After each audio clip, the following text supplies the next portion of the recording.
Good morning students. Last class में हम लोगों ने वर्गीकरण व वर्गीकी पढ़ा था। अब पढ़ेंगे हम लोग वर्गीकी संवर्ग। जो हमारा नेक्स्ट टॉपिक है वो है वर्गीकी संवर्ग। वर्गीकी संवर्ग क्या होता है? देखें, यदि हम बात करें किसी जंतु विशेष के वर्गीकरण में अनेक सूक्ष्म पद होते हैं। किसी जंतु विशेष के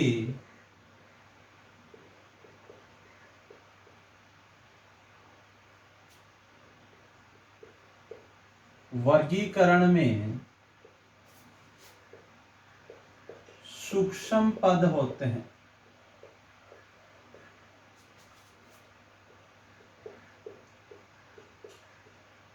इन्हें संवर्ग कहते हैं।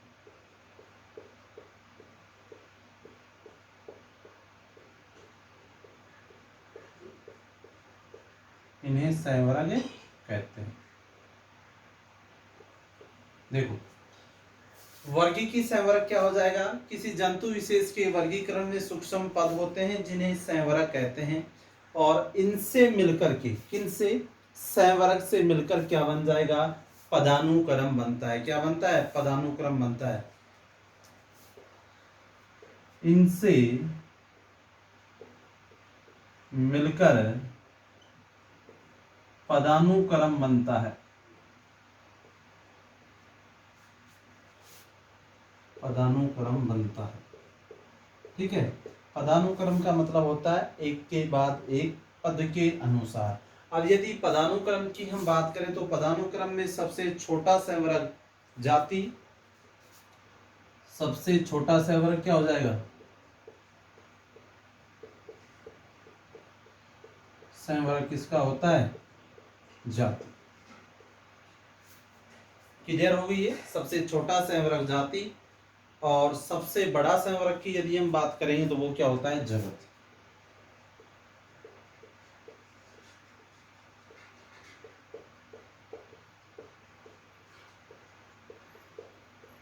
सबसे छोटा संवर्ग कौन सा है? जाति। सबसे बड़ा संवर्ग कौन सा है? जगत। अब इनका यदि हम इनको एक एक को पदानुक्रम करके देखें तो क्या होता है? जैसे कि हमारे पास जगत, संघ, वर्ग, गण, कुल, वंश और जाति।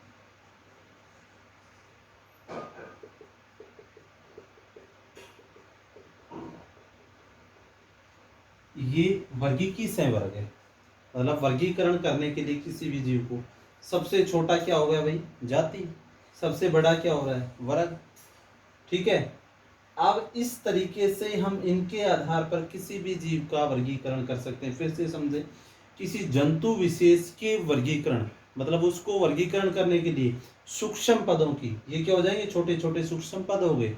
सूक्ष्म पद होते हैं, इन्हें ही हम क्या करेंगे? संवर्ग के नाम से जाना जाता है। और इन संवर्गों को आपस में यदि जोड़ दें तो इन संवर्गों के मिलने से क्या बनता है? पदानुक्रम इकाई बनती है या पदानुक्रम बनता है। इस पदानुक्रम इकाई में सबसे छोटा संवर्ग किसका होता है? जाति का। सबसे बड़ा संवर्ग किसका होता है? जगत का।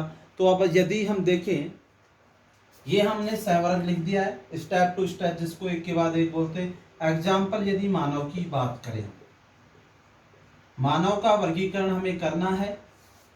अब वर्गीकरण में हमें किन किन चीजों को ध्यान रखना है? जगत, संघ, वर्ग, गण, कुल, वंश, जाति। तो अब मानव का क्लासिफिकेशन हमें करना है, तो हम इनको एक एक करके देखते हैं हमारे पास। जैसे कि जगत, मनुष्य किस जगत में आता है? जंतु जगत। संघ क्या हो जाएगा? Core data. वर्ग क्या हो जाएगा? मैमीलिया। गण क्या हो जाएगा? प्राइमेट। कुल क्या हो जाएगा हमारे पास? होमोनिडी। वंश क्या है हमारे पास? होमो। जाति क्या है? सेपियंस। बस ये चीज है हमें इसमें फिलअप करनी है। तो इस प्रकार से हम किसी जंतु का क्या कर सकते हैं, वर्गीकरण कर सकते हैं। यदि हम देखें, फिर से एक बार समझे, इस पदानुक्रम इकाई में ये क्या कहलाएंगे, संवर्ग। इन संवर्ग को मिलाने से पदानुक्रम इकाई बनती है। इन प्रत्येक संवर्ग की यदि हम बात करें, इनको फिलअप करना है उनके वर्गीकरण के हिसाब से। इसमें सबसे बड़ा क्या हो जाएगा संवर्ग, जगत।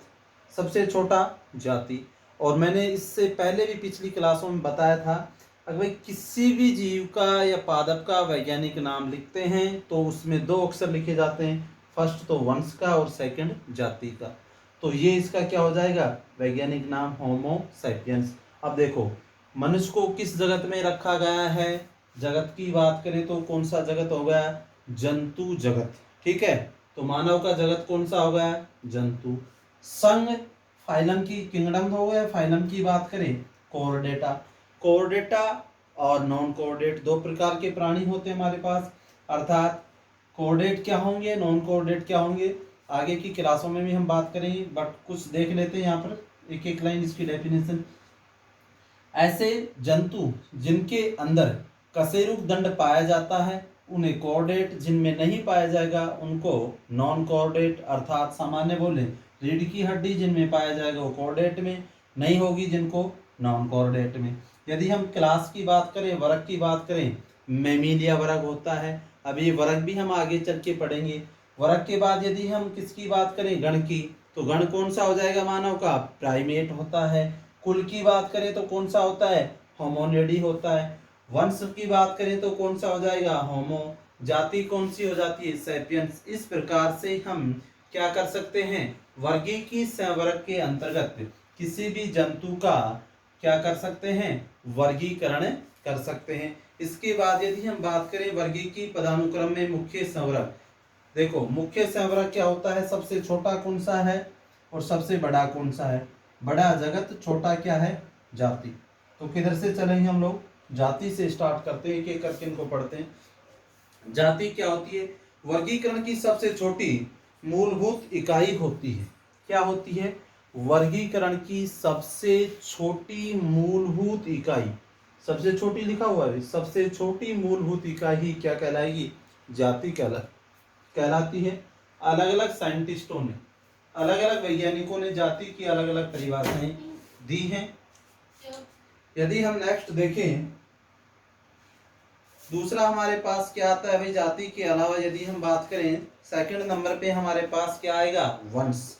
अब वंश क्या होता है, निकटवर्ती व अंतर संबंधी जातियों का ऐसा समूह, निकटवर्ती व अंतर संबंधी जातियों का ऐसा समूह जिसमें हम क्या करें, गुणों या लक्षणों में समानता प्रकट करते हैं। ऐसा समूह जो गुणों व लक्षणों में समानता प्रकट करते हैं, गुणों व लक्षणों में समानता प्रकट करते हैं, क्या कहलाएगा, वंश कहलाता है। क्या कहलाएगा, वंश कहलाता है। जाति क्लियर होगी, वंश क्लियर। कुल की यदि हम बात करें, एक समान, कुल की यदि हम बात करें तो एक समान वंश वाले समूह जो गुणों में समानता प्रकट करते हैं। एक समान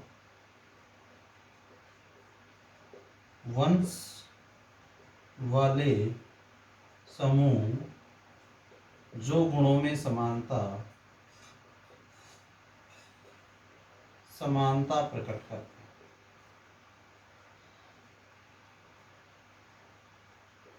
क्या कहलाएगा, कुल कहलाता है। क्या कहलाएगा, कुल कहलाता है। अब हम किसकी बात करें, यदि गण की बात करें तो गण क्या हो जाएगा, एक समान गुणों को रखने वाला कुल का समूह। क्या हो जाएगा, एक समान गुणों को रखने वाला, एक समान गुणों को रखने वाला हमारे पास कुल का जो समूह है,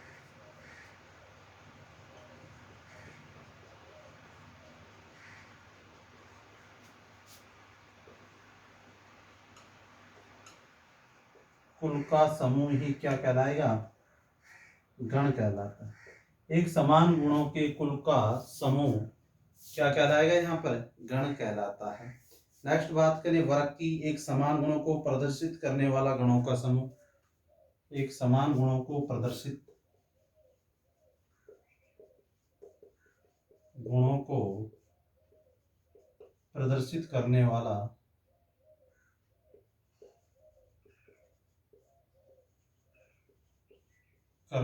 जो गण होगा वही क्या कहलाएगा? यहाँ पर वर्ग कहलाता है। अब यदि हम बात करें वर्ग के बाद, वर्ग तीन प्रकार के मुख्यतः मैमिलिया को बांटा गया है। किसको? मैमिलिया को। प्रोटोथीरिया में, मेटाथीरिया में, यूथीरिया में।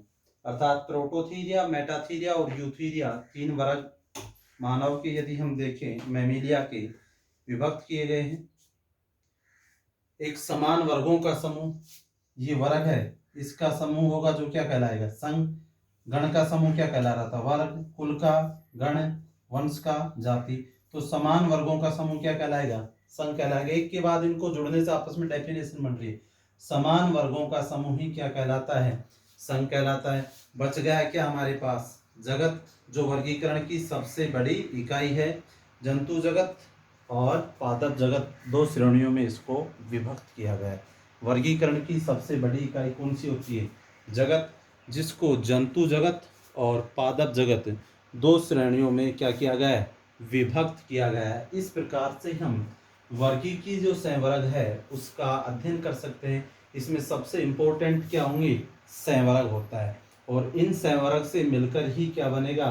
पदानुक्रम इकाई बनती है। संवर्ग क्या है? छोटे छोटे सूक्ष्म पद ही यहाँ पर क्या कहला रहे हैं? संवर्ग कहलाते हैं। इस प्रकार से किसी भी जीव का वर्गीकरण हम पढ़ सकते हैं। अब हमारे पास इस चैप्टर में वर्गीकरण का जो साधन है वो बचे हैं, जैसे कैटलॉग बुक है, रेड डाटा बुक है, इन चीज़ों का हम अध्ययन करेंगे। जैसे वर्गीकरण के साधन, किसकी बात करें हम लोग? वर्गीकरण के साधन।